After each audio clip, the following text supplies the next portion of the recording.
ஞாயிற்றுக்கிழமை காலையில் இந்த ஒரு மட்டன் குழம்பு செஞ்சு காலையில் இட்லிக்கு, மத்தியானம் ரைஸுக்கு, நைட்டு தோசைக்குன்னு 3 வேளையுமே சாப்பிட்லாங்க. சூப்பராக இருக்கும். இந்த மட்டன் குழம்பு செய்கிறதுக்கு ஃபஸ்ட்டு நம்ம மசாலா அரைக்கணுங்க. அதுக்கு சின்ன வெங்காயம் தாராளமாக சேர்த்துக்கோங்க. அது கூடவே பட்டை, கிராம்பு, சோம்பு, சாப்பாட்டுக்கு யூஸ் பண்ணுற அரிசி, அது கூடவே கருவேப்பிலை, எண்ணெய் எல்லாத்தையும் சேர்த்துட்டு நல்லா வதக்கிக்கோங்க. நல்லா கண்ணாடி பதம் வர அளவுக்கு நல்லா வதக்கிக்கோங்க. வெங்காயம் நல்லா வதங்கினதுமே நான் துருவி வச்சுருக்கேன் தேங்காயை சேர்த்துருக்கீங்க. தேங்காய் பார்த்தீங்கன்னா வெங்காயத்தை விட கம்மியாக இருக்கணும். அதிகமாக சேர்த்துட்டோன்னா கிரேவி இனிக்கிற மாதிரி இருக்குங்க. தேங்காய் நல்லா வதங்கினதுமே நம்ம குழம்புக்காக அரைப்போம் இல்லைங்க, அந்த மல்லிப்பொடியை சேர்த்துட்டு நல்லா வதக்கிட்டு அடுப்பை ஆஃப் பண்ணிடலாங்க. பொடி போட்டதுமே ஒரு கலக்குனா போதுங்க, வேறு எதுவும் தேவையில்லை. இப்போ இந்த வதக்கி வச்ச மசாலா எல்லாத்தையுமே ஆற வச்சு மிக்சியில் போட்டுட்டு நல்லா ஒரு பேஸ்ட் மாதிரி அரைச்சி எடுத்துக்கலாங்க.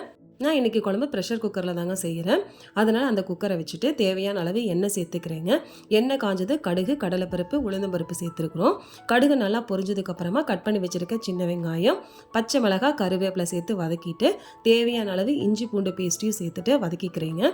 இது கூடவே ஒரே ஒரு தக்காளி அரைச்சிருக்கேன், அதையும் சேர்த்துக்கிறேன். சேர்த்துட்டு கொஞ்சமாக மஞ்சள் தூள், மட்டன் மசாலாங்க.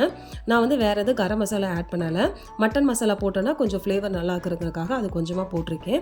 எல்லாத்தையும் சேர்த்துட்டு நல்லா கலந்து விட்டுட்டு இப்போ நான் சுத்தம் பண்ணி வச்சுருக்கேன் மட்டனை சேர்த்துருக்கீங்க.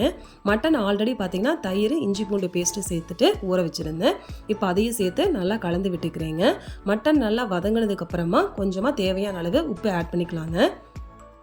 மட்டன் இருக்கிற தண்ணி எல்லாமே சுண்டினதுக்கப்புறமா நம்ம அரைச்சி வச்சுருக்க மசாலாவையும் சேர்த்துட்டு தேவையான அளவு தண்ணியும் சேர்த்துட்டு நல்லா கலந்து விட்டுக்கலாங்க. நல்லா கொதிக்கும் போது நம்ம குக்கர் மூடி போட்டுட்டு ஒரு 4-5 விசில் விட்டு இறக்கணுன்னா நம்மளோட மட்டன் குழம்பு சூப்பராக ரெடி ஆகிடுங்க. இதே மெத்தடை ஃபாலோ பண்ணி நம்ம மட்டன் குடல் குழம்பு செய்யலாங்க. அதுவும் சூப்பராக இருக்குது. நம்ம மட்டனுக்கு பதிலாக வாஷ் பண்ணின குடலை சேர்த்துட்டோம்னா போதும். இந்த கிரேவி பார்த்திங்கன்னா ரொம்பவே சூப்பராக இருக்கும், நல்லா ஃப்ளேவராக இருக்கும். அதுவும் நம்ம ப்ரெஷர் குக்கரில் செய்யும்போது பார்த்திங்கன்னா மட்டன் எல்லாமே சாஃப்டாக மெதுன்னு ஆகிடுங்க. குழந்தைங்க கூட நல்லா சாப்பிட்லாம். கடைசியில் பார்த்திங்கன்னா நம்ம மல்லித்தலை போட்டு இறக்கணுன்னா நம்மளோட மட்டன் குழம்பு சூப்பராக ரெடி ஆகிடுங்க. இந்த ரெசிபி பார்த்திங்கன்னா டிஃபன் ஐட்டம் எல்லாத்துக்குமே செட் ஆகும். ரைஸுக்குமே பார்த்திங்கன்னா சூப்பராக இருக்குங்க. எல்லாருக்குமே இந்த ரெசிபி பிடிச்சிருக்குன்னு நினைக்கிறேன். கண்டிப்பாக ஒரு தடவை டைம் இருந்தால் ட்ரை பண்ணி பாருங்கள். தேங்க்யூ.